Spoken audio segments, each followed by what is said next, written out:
Good morning friends, this is doctor Abhishek Acharya, MD Ayurveda, क्रिया शारीर। अभी हम जो हमारी लेक्चर सीरीज़ है फंडामेंटल प्रिंसिपल ऑफ आयुर्वेदा वो कंटिन्यू कर रहे हैं। आज उसका पार्ट 6 जो है वो हम बात करने वाले हैं। एंड अभी तक हमने 4 बेसिक प्रिंसिपल्स है जो उसकी बात की थी। लास्ट लेक्चर के अंदर शरीरस्य दोष धातु मलामूलम उसके ऊपर हमने बात करी थी। एंड अभी जो हम बात करने वाला है दैट इज़ द रोग आरोग्य कारणम। ओके, तो इस सिद्धांत से हमें बेसिकली ये आइडिया मिल ही जाता है कि शरीर के अंदर कौन से ऐसे कारण हैं जिसकी वजह से हमारा शरीर जो है या तो हेल्दी रहेगा या तो रोगी रहेगा।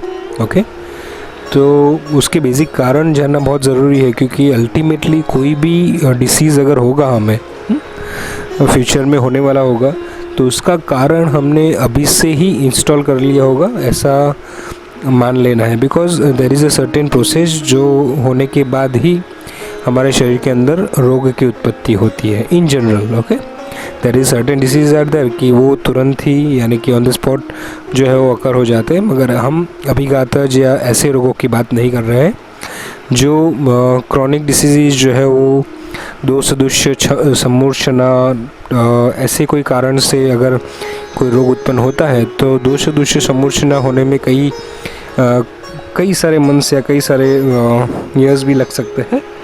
तो इट डिपेंड्स ऑन कि हम कितना नेगेटिव जो है वो पॉजिटिव फैक्टर्स वगैरह इंस्टॉल कर रहे हैं, और स्पेशली वो पॉजिटिव फैक्टर हमारे शरीर में हम कैसे इंस्टॉल करते हैं वो आज हमें देखना है। क्योंकि इट्स वेरी नेसेसरी कि अगर यही हमें बेसिक आइडिया और बेसिक प्रिंसिपल जो है हमें पता नहीं होगा रोग एंड आरोग्य का कारण, तो आप कभी भी निदान जो है वो नहीं कर पाओगे, उसका डायग्नोसिस है वो नहीं कर पाओगे, और अल्टीमेटली जो उसकी संप्राप्ति होगी वो भी समझ में नहीं आएगी, और उसकी ट्रीटमेंट डेफिनेटली उसकी चिकित्सा जो है वो आप करने में डिफ़िकल्टी आएगी।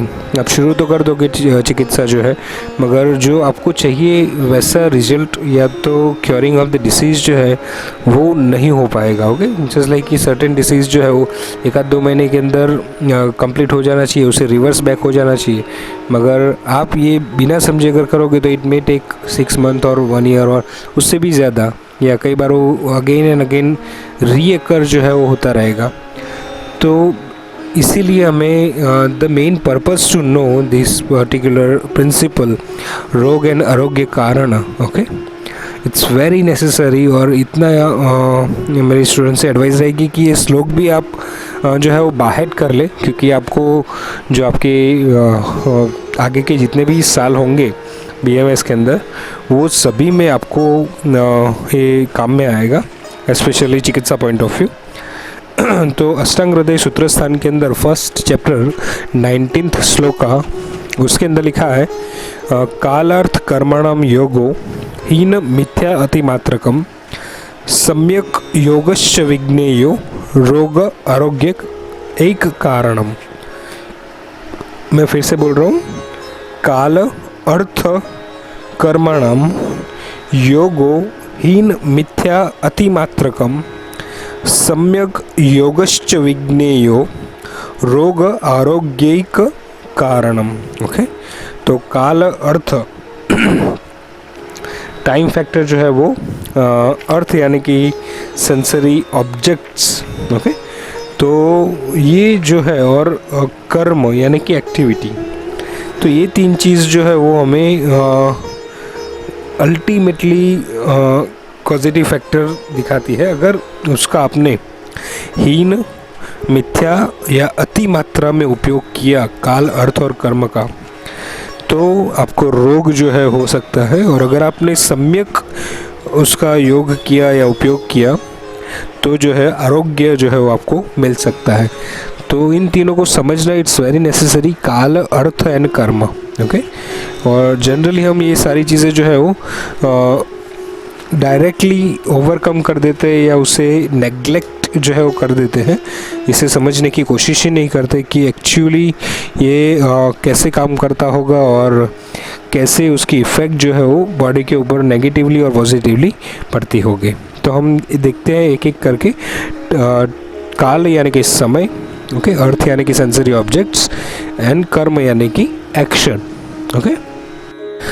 तो फर्स्ट इज़ टाइम यानी कि काल। यहाँ पे हमें इस पर्टिकुलर जो वर्ड है काल, उसको generally we have to correlate with the seasons, okay. ऋतु काल और दी डिफरेंट ऋतुज जो है वो हमें देखना है।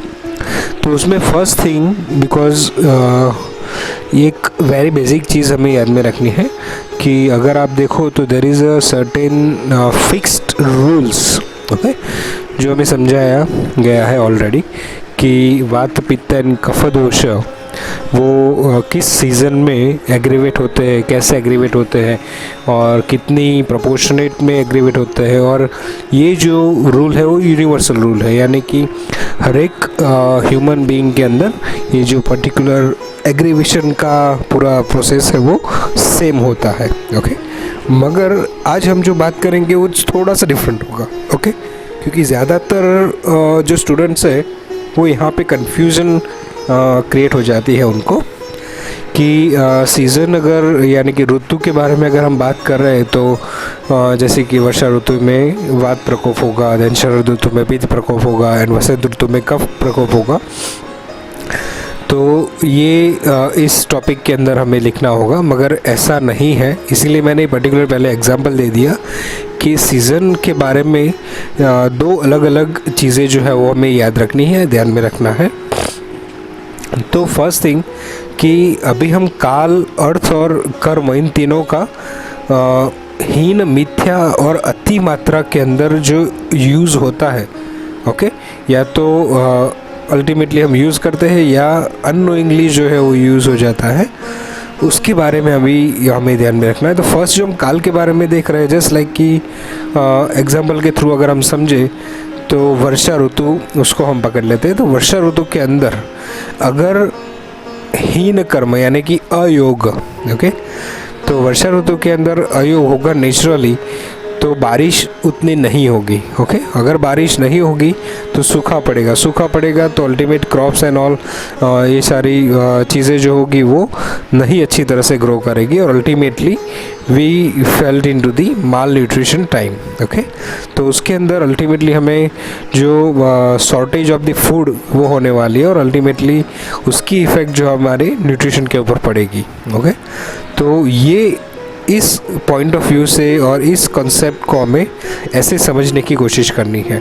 अति योग यानी कि बहुत ज़्यादा बारिश हो जाए, फ्लडिंग आ जाए, देन ड्राउट एंड ऑल ये सारी चीज़ें हो जाए, सारे क्रॉप्स जो है वो इसमें अगेन बिगड़ जाए, एंड अगर जो भी क्रॉप सर्वाइव करेगा उसमें भी उस क्रॉप के अंदर वायु के गुण बहुत ज़्यादा हो जाएंगे। तो अल्टीमेटली अगर हम देखें तो वहाँ पे बिकॉज ऑफ एक्सेस रेनिंग तो मच्छर एंड ऑल ये बहुत ज़्यादा होने वाले हैं और उसके बाद में क्रॉप्स अच्छी तरह से नहीं ग्रो करेंगे, एंड अल्टीमेटली हमारी हेल्थ और नेचुरली अति योग ऑफ वर्षा ऋतु होगा तो हमारे शरीर के अंदर भी एक्सेस लेवल ऑफ वायु जो है वो बढ़ने वाला है, ओके।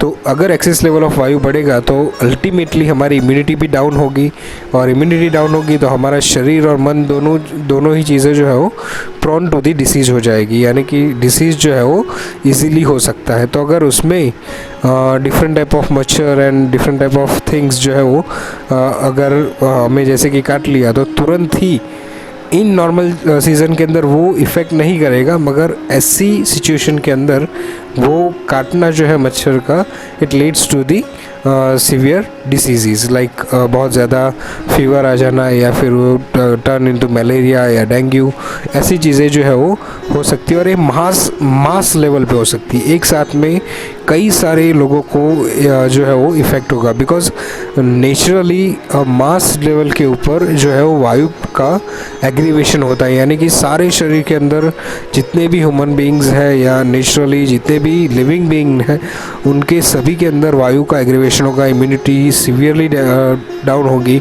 और अल्टीमेटली जो है वो बड़ी मात्रा के अंदर ऑलमोस्ट कई पॉपुलेशन के अंदर जो है वो वन टाइप ऑफ डिसीज़ जो है वो फैलता है। ओके, तो ये हमें समझना है इसके थ्रू कि अति योग ऑफ एनी सीज़न, अगर बहुत ज़्यादा ठंडी कर होगी तो भी हमें दिक्कत होगी, बहुत ज़्यादा गर्मी होगी तो भी हमारे शरीर के अंदर ऐसे ऐसे दिक्कतें होगी। तो ये जो है यही अयोग और अति मात्रा के अंदर ऐसे समझना है। और मिथ्या योग में, तो मिथ्या योग कैसे होगा, तो जो है वो विंटर के अंदर बारिश होना शुरू हो जाना, गर्मी के अंदर बहुत ज़्यादा बारिश होना शुरू हो जाना, तो ये जो है अनटाइमली थिंग होना, इट्स कॉल्ड एज अ मिथ्या योग। ओके, तो अगर ऐसा कुछ भी होगा तो भी उस टाइम के अंदर हमारी इम्यूनिटी अगेन डाउन होगी और फिर अल्टीमेटली जो है हमें डिसीज़ जो है वो हो सकते हैं। तो ये हमारे रोग का कारण है। और ये जो सीज़न का पूरा सर्कुलेशन है या सर्कल है, उसके ऊपर भी हमारा जो इम्पैक्ट है, यानी कि हम लोग ही उसको जो है चेंज करता है, because of pollution, because of green house effect और ये सारी चीज़ों की वजह से जो प्रॉपर सीज़न जो है वो कई बार चेंज हो जाती है और अयोग या अति योग या मिथ्या योग जो है वो it turn into this type of योग। ओके, यानी कि ये सारी चीज़ें जो है वो एक सीज़न में न रहते हुए अलग अलग सीज़न के अंदर उसकी इफ़ेक्ट अलग अलग तरीके से पड़ती है और अल्टीमेटली उसकी इफ़ेक्ट हमारे शरीर के ऊपर डेफिनेटली पड़ने वाली है। तो ये हमें ध्यान में रखना चाहिए और प्री प्रिपरेशन भी हमें करना चाहिए। जैसे कि बहुत ज़्यादा गर्मी पड़ रही है तो हमें पहले से ही, या बहुत ज़्यादा ठंडी पड़ रही है, गर्मी है तो we just supply the proper amount of the fluid in the body and the, अगर बहुत ज़्यादा ठंडी पड़ रही है तो हम उसको गर्म काढ़े के रूप में बार बार ऐसे कुछ पीते रहे तो अगेन वी कैन सर्वाइव और तो हमारी इम्यूनिटी जो है वो बढ़ा सकते हैं। ओके, तो ऐसे ही वर्षा ऋतु के अंदर भी हमें पहले से ही प्रिपरेशन करनी चाहिए कि अगर उसका अति योग, अयोग या मिथ्या योग हुआ है तो we have to prepare and we have to survive by certain rules. Okay, तो ऐसे हर एक ऋतु के अंदर ऐसे तीनों चीज़ जो है वो हो सकता है। अगर प्रॉपर योग यानी कि सम्यक योग होगा उस सीज़न का तो डेफिनेटली उसमें बहुत ज़्यादा बीमारियां या ऐसी कोई भी चीज़ें जो है वो नहीं होगी। ओके, यानी कि वो हमारे आरोग्य का कारण हो सकता है सम्यक योग ऑफ सीजन्स। और मिथ्या योग या अयोग या अति योग जो है वो इट लीड्स टू दी रोग कारण। ओके, तो ये था हमें समय यानी कि सीज़न को जो है वो समझना। और ऐसे ही जो है चीज़ें हम अगर अपने डे टाइम या नाइट टाइम के अंदर भी अगर हम देखें, सुबह से लेकर शाम तक जो हमारी डेली रूटीन है, रात से लेकर सुबह तक हमारी जो डेली रूटीन है, तो ये जो 24 आवर्स का हमारा पूरा सर्कैडियन रिदम है, ओके, अगर हम उसको भी अयोग, अति योग और उसको इस हिसाब से देखेंगे, हाँ, तो अगर हम जैसे कि जल्दी सुबह नहीं उठना तो इट्स अयोग ऑफ कर्म। हाँ, जल्दी उठ जाना यानी कि 5-6 बजे उठना इट्स अ गुड। अगर हम रात को 3-4 बजे उठते हैं तो इट्स अ मिथ्या योग। ओके, तो ये इस हिसाब से देखना है कि प्रॉपर टाइमिंग ऑफ खाना, प्रॉपर टाइमिंग ऑफ सोना, प्रॉपर टाइमिंग ऑफ एक्सरसाइज और प्रॉपर क्वांटिटी ऑफ फूड, ज़्यादा लेना, कम लेना या गलत तरीके से लेना, ये सारी चीज़ें भी इसके अंदर इंक्लूड होगी। ओके, तो इस हिसाब से हमें देखना है कि काल को स्पेशली सीज़न के साथ कोरिलेट करके हमें उसे एक्सप्लेन करना है अयोग, मिथ्या योग और अति योग के मामले में। ओके, सेकंड जो है वो इट्स सेंस ऑर्गन्स या तो सेंस ऑब्जेक्ट्स जो है वो सेंसरी ऑब्जेक्ट्स, उसके ऊपर थोड़ा सा ध्यान देना है। उसके अंदर भी हम ज़्यादातर जो है वो तीनों चीज़ यानी अयोग, मिथ्या योग और अति योग जो है वो करते हैं। ओके, तो मिथ्या योग कैसे करेंगे, जस्ट फॉर दी, अगर हम उसको एक एग्जांपल लेते हैं कि सुनना यानी कि हमारी कर्णेंद्रिय, हाँ, तो ईयर जो सेंसरी ऑर्गन है, अगर हम कंटिन्यूसली जो है ऐसा साउंड के आसपास में अगर रहते हैं, जैसे कि कोई मशीनरी का साउंड चल रहा है, कोई जो है कुत्ता जो है बहुत ज़्यादा बार्क कर रहा है और सर्टेन टाइम तक वो कंटिन्यूसली बार्क करते रहता है और ऐसी जगह पे रहता है जहाँ पे बहुत ही ज़्यादा शोर और ऐसी चीज़ जो है कंटिन्यूसली चल रही है, तो इट्स अ मिथ्या योग ऑफ कर्णेंद्रिय। ओके, जो हमारी कर्णेंद्रिय को सूट नहीं करता वैसी चीज़ें हमारे कर्णेंद्रिय के अंदर जा रही, तो इसकी वजह से क्या होगा, इरिटेशन और मेंटल डिस्टर्बेंस, इररिलेवेंसीज और ये सारी चीज़ें जो होगी वो क्रिएट होना शुरू हो जाएगा। ओके, तो वी हैव टू अंडरस्टैंड कि अगर आपके पास ऐसे कोई पेशेंट आए जो फैक्ट्रीज़ में काम करते हो, जहाँ पे कंटिन्यूस ऐसे मशीनरी का आवाज़ जो आ रहा हो, और उसमें अगर वो आपके पास ऐसे करके आता है कि उसको रात को नींद नहीं आती है, ओके, तो उसका भले ही काम नॉर्मल टाइमिंग पे हो, सुबह 9 से लेकर शाम को 6 बजे तक, मगर फिर भी रात को उसको नींद आने में तकलीफ़ होती है, इट डेफिनेटली मीन्स कि उसकी कर्णेंद्रिय का जो अति योग हो रहा है, it leads to the insomnia. Okay, तो ऐसी हमारी जितनी भी इंद्रिय है, यानी कि जिह्वा इंद्रिय की बात करें, टेस्ट ऑर्गन की बात करें, तो excess intake of a single रस, ओके, यानी कि सिंगल मधुर, अम्ल, लवण, कटु, तिक्कश, इसमें से कोई भी एक रस का एक्सेस यूज़ अगर हम करते रहेंगे, बार बार उसका इस्तेमाल करते रहेंगे, तो भी हमारे जिह्वेंद्रिय के थ्रू सीधा मन के ऊपर इफ़ेक्ट पड़ सकती है और फिज़िकली भी उसकी इफ़ेक्ट हो सकती है। जैसे कि एक्सेस मधुर रस अगर हम लेते रहेंगे तो इट लीड्स टू,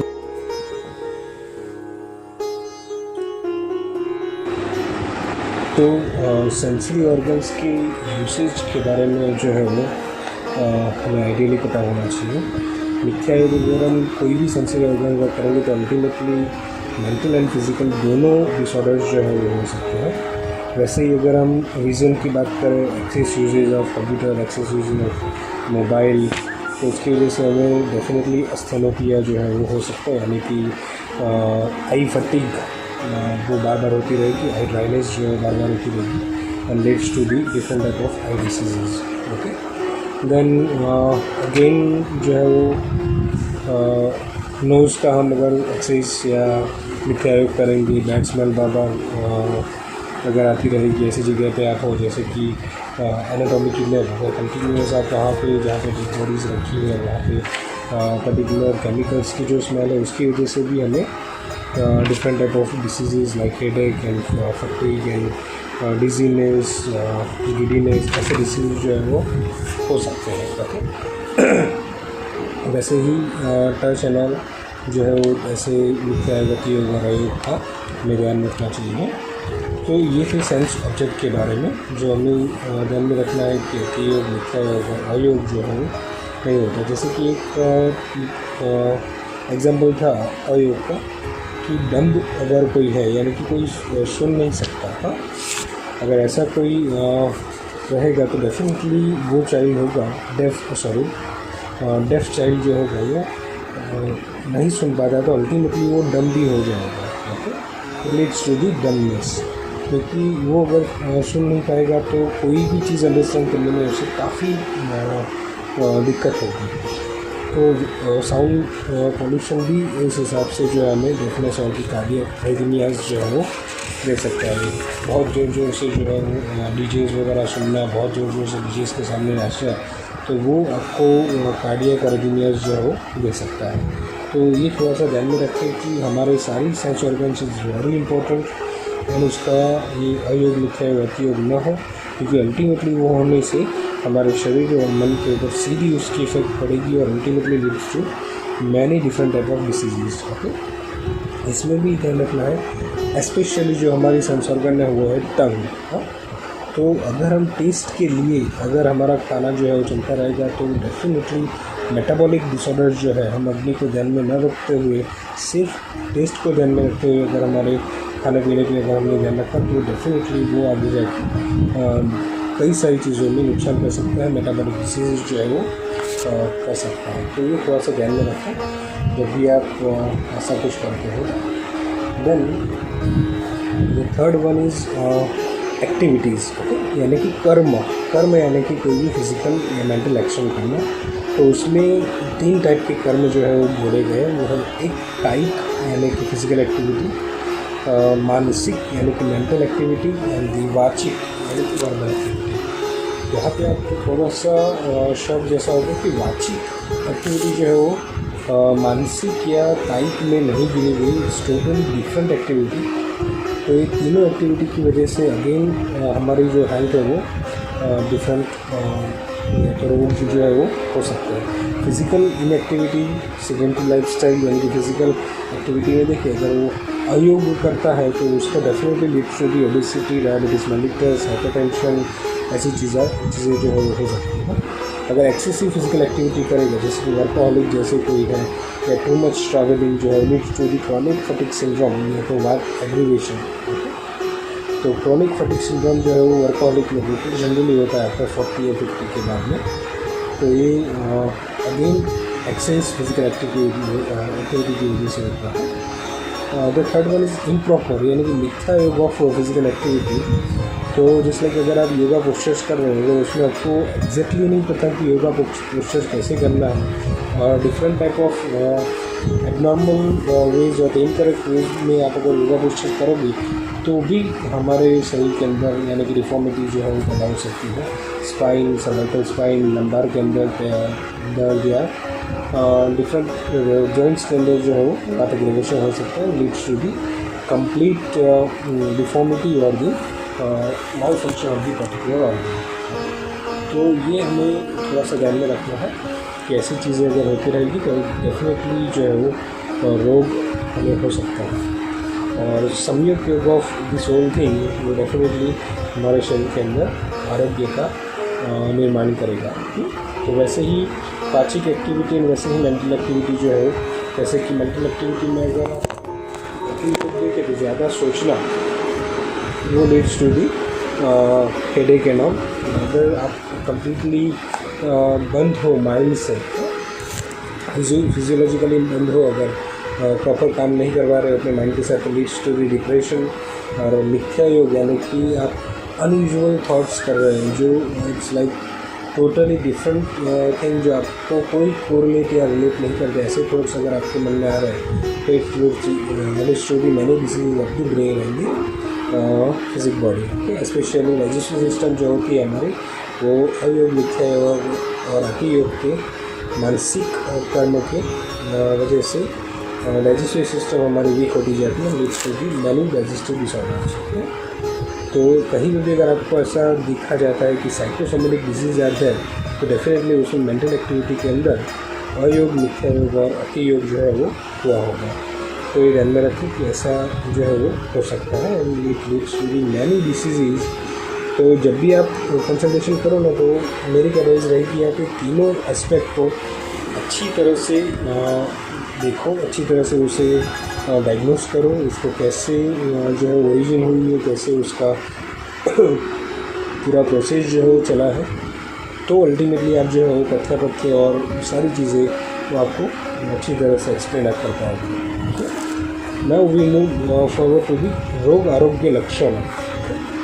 तो रोग आरोग्य लक्षण बेसिक प्रिंसिपल 6, जैसे कि आगे हमने देखा जो है वहाँ पे हमने कारण देखा था, अभी हमें क्या देखना, features of the particular thing, यानी कि रोग यानी आरोग्य के फीचर्स कैसे होंगे।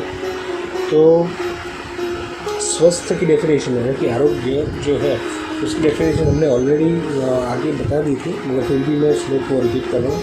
समदोष समाग्निश्च समदातु मनः प्रिय प्रसन्न आत्मेन्द्रिय स्वस्थ इत्यादि, प्रसन्न आत्मेन्द्रिय मनः स्वस्थ इत्यादि दिया था। तो इसको हम आरोग्य के लक्षण मानेंगे। तो ये ध्यान में रखें। सेकंड जो है अष्टांग योग शुभ्रस्थान में फर्स्ट चैप्टर 28 श्लोका रोगस्तु दोष वैषम्यम दोष साम्यम अरोगता, यानी कि अगर दोष जो है वैषम्य हुए यानी कि विषमता प्राप्त होती है दोष की तो it leads to the different type of diseases. And अगर दोष जो है साम्य अवस्था में है यानी कि बैलेंस्ड स्टेट में है तो वो अरोगता यानी कि आरोग्य के लक्षण हमें मिलेंगे। अगेन चरक Sutrasthana 9th chapter 4th shloka के अंदर वहाँ पे फिर से लिखा है विकारो धातु वैषम्यम साम्यम प्रकृति उच्चति सुख संज्ञकम आरोग्यम विकारो दुखमेव च, यानी कि अगर धातु वैषम्य होती है, धातु वैषम्य यहाँ पे हम दोष को भी धातु गिन सकते हैं, हमारे मल को भी धातु गिन सकते हैं, यानी कि ये तीनों 7 + 3 + 3 यानी कि 13 चीज़ें जो है वो हमारे शरीर को धारण करती है। That's why it's called as a धातु। ओके, ये ध्यान में रखें कि ऐसे जगह पे सिर्फ धातु यानी कि 7 धातुओं की बात नहीं हुई होती है। यहाँ पे ये 7 धातु, 3 दोष एंड 3 मल की इंक्लूडिंग बात हो गई, क्योंकि ये सारी चीज़ों के बिगड़ने से हमें हमारे जो विकार है यानी कि डिसीज़ जो है वो मिलता है। ठीक है, तो ये माइंड में रखिए, ये स्टूडेंट्स को बहुत ही ज़रूरी है कि किस कॉन्टेक्स्ट में कौन सा वर्ड्स जो है यानी कि श्लोका वो बोला जाता है और कहाँ पे वो कैसे एक्सप्लेन हुआ होता है। तो ऐसे थोड़ा सा आयुर्वेद को एनालिटिकल व्यू में अगर पढ़ने की कोशिश करेंगे तो आपको एग्जैक्टली पता चलेगा, नहीं तो फिर आप मिसलीडिंग होते जाएंगे और अल्टीमेटली जो कहने का हमारे जो ऑथर है यानी कि चरक ऋषि सुश्रुत या तो हमारे भागवत ऋषि, उनका जो मीनिंग होगा वो हम नहीं निकाल पाएंगे और ultimately it leads to the misleading. Then तो उन्होंने क्लियरली बोला है धातु वैषम्य यानी कि त्रिदोष सप्त धातु एंड त्रिमल का वैषम्यता और विषमता अगर प्राप्त होता है तो इट लीड्स टू दी विकार। और अगर ये सारी चीज़ें यानी कि 13 चीज़ें जो है साम्य रहती है, बैलेंस्ड स्टेट में रहती हैं, तो इट लीड्स टू दी प्रकृति। ओके, और इसीलिए उन्होंने फीचर दिया है कि अगर सुख आपको फील हो रहा है तो इट लीड्स टू दी आरोग्य, और अगर आपको दुख जो है फील हो रहा है तो इट्स कॉल्ड एज अ विकार। तो ये क्लियर रखना चाहिए कि जिस स्टेट में अगर आप सुख फील कर रहे हो it means you are a healthy person, और जिस स्टेट में अगर आप दुख फील कर रहे हो यानी कि पेन फील कर रहे हो इट लीड्स टू दी विकार। और अगेन द लास्ट श्लोका इसके अंदर दोष दुष्य सम्मोचना जनितो व्याधि है, यानी कि दोष एंड दुष्य दोनों के बिगड़ने से, दोनों को बिगड़े हुए दोष एंड बिगड़े हुए दुष्य को मिलने से जो व्याधि होती है उसे बोला जाता है दोष दुष्य सम्मोचना जनित व्याधि। यानी कि पहले दोष जो है वो बिगड़ने की शुरुआत करते हैं, उसके कई सारे पॉजिटिव फैक्टर्स रहेंगे, जैसे कि सीजन होगी, जैसे कि हमारा फूड होगा, जैसे कि हमारी मेंटल स्टेट होगी, उसकी वजह से दोष जो होंगे वो बिगड़ के प्रसर अवस्था में जाके, जो षट्क्रिया काल में थर्ड अवस्था है, प्रसर अवस्था में जाके अलग अलग धातु या मल के अंदर जाके वो रहना शुरू करेगा और उसको बिगड़ने की शुरुआत करेगा। और इसकी वजह से जो है वो जो रोग या व्याधि होती है इट्स कॉल्ड एज सम्मोचन जनित व्याधि, इन दोनों का मिलने की वजह से जो व्याधि होती है। तो ऐसे हमें समझना चाहिए धातु वैषम्य इट्स वेरी नेसेसरी कि चरक ऑल्सो डिनोट्स दी दोष वैषम्य। तो सुख, हैप्पीनेस एंड अनहैप्पीनेस, दुख, उसको भी हमें ध्यान में रखना है। तो यहाँ पे आप जो है बेसिक रोग आरोग्य लक्षण के अंदर तो तीनों श्लोक जो है वो मेंशन करो और उसका डिस्क्रिप्शन लिखोगे तो डेफिनेटली आपके मार्क्स जो होंगे वो काफ़ी अच्छी तरह से आप कवर कर पाओगे। तो उसके बाद में लास्ट एक और बेसिक प्रिंसिपल है जो आज के लेक्चर में हम बात करेंगे, वो है साम्य विशेष सिद्धांत, सामान्य विशेष सिद्धांत, principle of homologous and the heterologous. तो साम्यता विशेषता it's a very important principle in context of exams, viva and also the clinical practices. Okay, तो उसके जो श्लोक लिखा है जिसमें चरक सूत्रस्थान फर्स्ट चैप्टर में ही उन्होंने डिस्क्रिप्शन दिया है, 44 श्लोका एंड 45 श्लोका। नंबर सर्वदा सर्वभावानां सामान्यं बुद्धि कारणं राश हेतु विशेषश्च प्रवृत्तिर उभयश्यति सामान्य एकत्वकरं विशेषस्तु पृथकत्वं तुल्यार्थदा ही सामान्यम विशेषस्तु विपर्यय। फिर से एक बार रिपीट कर रहा हूँ, ये भी श्लोक अगेन बहुत इंपॉर्टेंट है बाहर करने के लिए। सर्वदा सर्वभावानां सामान्यम वृद्धि कारणम, ओके, रास हेतु विशेषश्च प्रवृत्तिर उभयश्यतु सामान्यम एकत्वकरं विशेषस्तु पृथकत्वं पृथकत्वकृत तुल्यार्थता ही सामान्यम, तुल्य अर्थता ही सामान्यम विशेषस्तु विपर्यय। तो इतने ये जो प्रिंसिपल है it's very necessary to understand in a very basic manner. सामान्य एंड विशेष यानी कि सेम क्वालिटी वाले एंड ऑपोजिट क्वालिटी वाले, ऐसा अगर हम समझे तो इजीली आपको समझ में आएगा। जस्ट लाइक सेम क्वालिटी वाले हमने आगे ही दोष दृश्य के अंदर बात करी थी तो उसके अंदर जो है जो पार्ट 5 के अंदर हमने ऑलरेडी बात कर ली है। तो वहाँ पे हमने पंच महाभूत सामान्यता जो है वो देखी थी, जैसे कि मेद धातु एंड कफ धातु, दोनों के अंदर जल एंड पृथ्वी महाभूत जो है कॉमन है। तो यहाँ पे वो सामान्य गुण पाए जाते हैं मेद एंड कफ के अंदर। तो यहाँ पे क्या लिखा है, सर्वदा सर्वभावानां सामान्यम वृद्धि कारणम, यानी कि कफ जनित या तो कफ युक्त, यानी कि कफ करने वाला अगर कोई भी फूड हम लेंगे तो वो सामान्य भाव से, यानी कि इक्वल गुण यानी कि सेम गुण होने की वजह से वो मेद को भी बढ़ाएगा, वृद्धि कारणम, ये समझने की ज़रूरत है। तो डेफिनेटली ये हमें ध्यान में रखना है कि सेम गुण वाले अगर कोई भी चीज़ होगी वो अल्टीमेटली लीड्स टू दी वृद्धि ऑफ पर्टिकुलर थिंग। ओके, तो कफ युक्त आहार लेने से जो है मेद धातु भी वृद्धि होगी। सेम एज इट इज़, अगर मांस हम एक्सटर्नली कुछ खाते हैं एनिमल्स का, तो वो सीधा हमारे मांस धातु के ऊपर वृद्धि करेगा, क्योंकि दोनों की क्वालिटी जो रहेगी वो सेम रहेगी, सामान्य रहेगी। ओके, तो ये प्रिंसिपल ऐसे ही डिस्क्राइब होता है कि सेम क्वालिटी वाले चीज़ें, अगर एक चीज़ वृद्धि होती है तो दूसरी चीज़ भी उसके सामने वृद्धि ही होगी।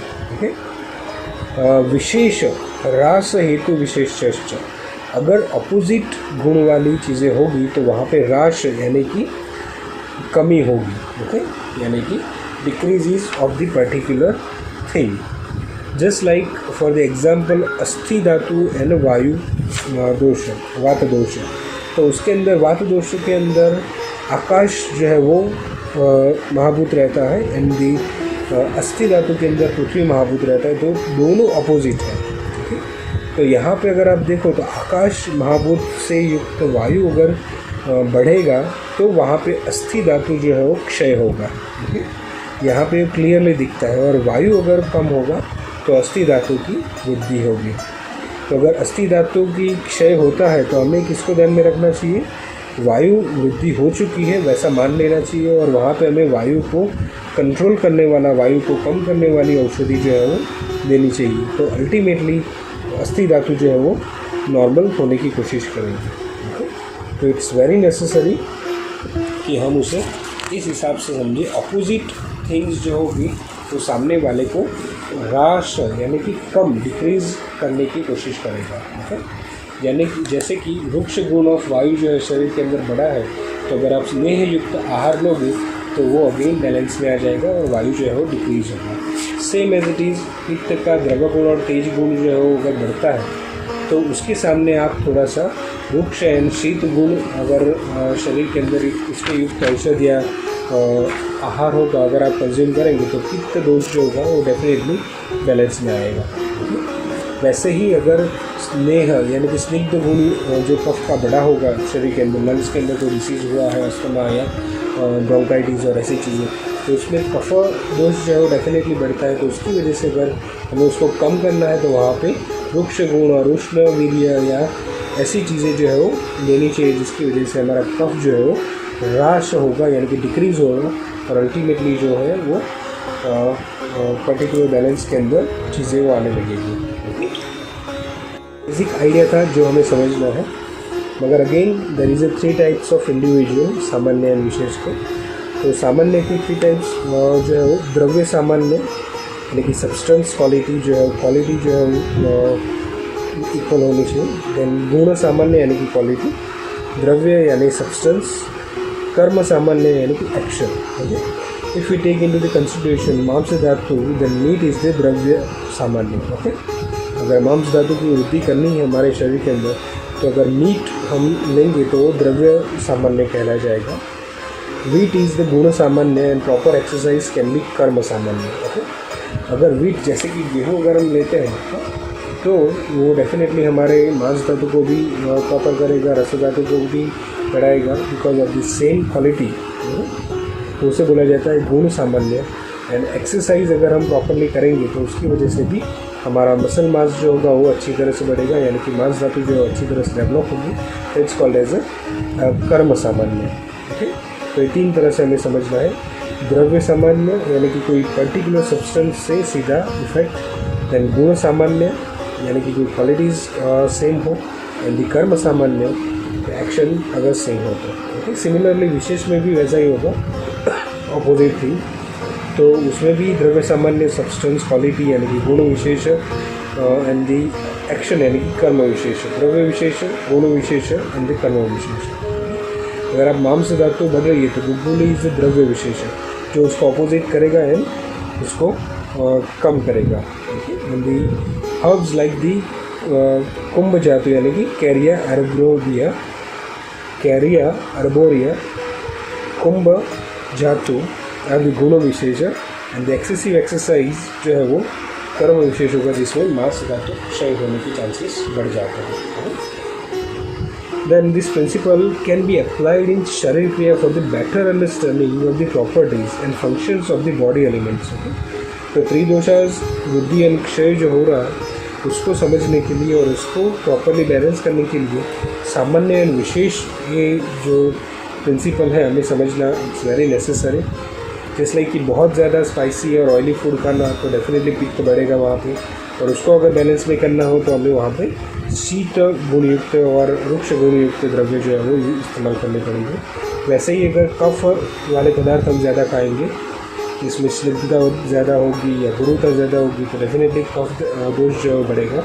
तो उसको कम करने के लिए विशेष गुण या विशेष जो है वो प्रिंसिपल हमें इस्तेमाल करना पड़ेगा। वहाँ पे वृक्ष लघु गुणयुक्त द्रव्य लेना पड़ेगा तो कफ अगेन बैलेंस में आ सकता है। वैसे ही बात दोस्तों अगर वृद्धि करनी है तो वहाँ पे वृक्ष गुणयुक्त या लघु गुणयुक्त आहार जो एक्सेसिवली हम ले लेंगे तो वहाँ तो वृद्धि होगी, इट्स कॉल्ड एज सामान्य। एंड विशेष के आधार पे हम उसे कम करें तो स्निग्ध गुण या गुरु आहार अगर थोड़ा सा देंगे तो वात दोष जो है वो बैलेंस में आ सकता है। तो obese people always wants to extend themselves to reduce the heaviness of the fat. Okay? When body is tired due to the excess physical strain, then person tries to get to relax by the sufficient sleep. Okay? That's called as a karma samanya. Okay? जिसमें कर्म सामान्य and the कर्म विशेष। तो ये ध्यान में रखें। After the heavy food person always try to skip food. It's also says the विशेष सामान्य विशेष कर्म। जैसे कि बहुत खाना खा लिया तो वहाँ पे आपको सामान्य गुण से वृद्धि हो चुकी है शरीर के अंदर, तो ऑटोमेटिकली शरीर उसको स्किप करने की कोशिश करेगा, यानी कि लघु या तो उपवास करने की कोशिश करेगा। तो उसमें जो विशेष गुण से यानी कि लघु वृक्ष गुण से जो हैवीनेस ऑफ दी बॉडी है वो कम हो जाएगी। एनीमिक अगर पेशेंट है तो उसको सॉर थिंग यानी कि खट्टी चीज़ें खाना बहुत ज़्यादा पसंद होता है।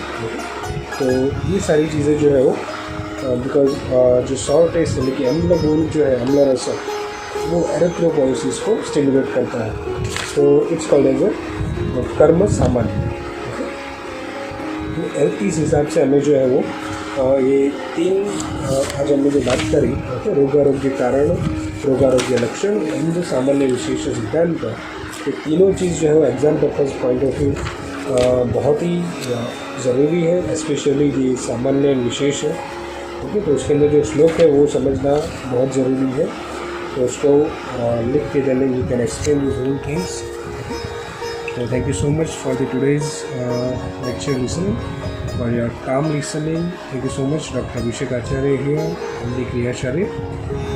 Next lecture, you can say the fundamental principle of Ayurveda part 6. We can talk about the Dravya Guna Karma Siddhanta. That's basic principle number 8, substance, their properties and the functions. Okay. So please share these lectures and obviously subscribe my channel. Thank you so much. Have a nice day. Best of luck all of you.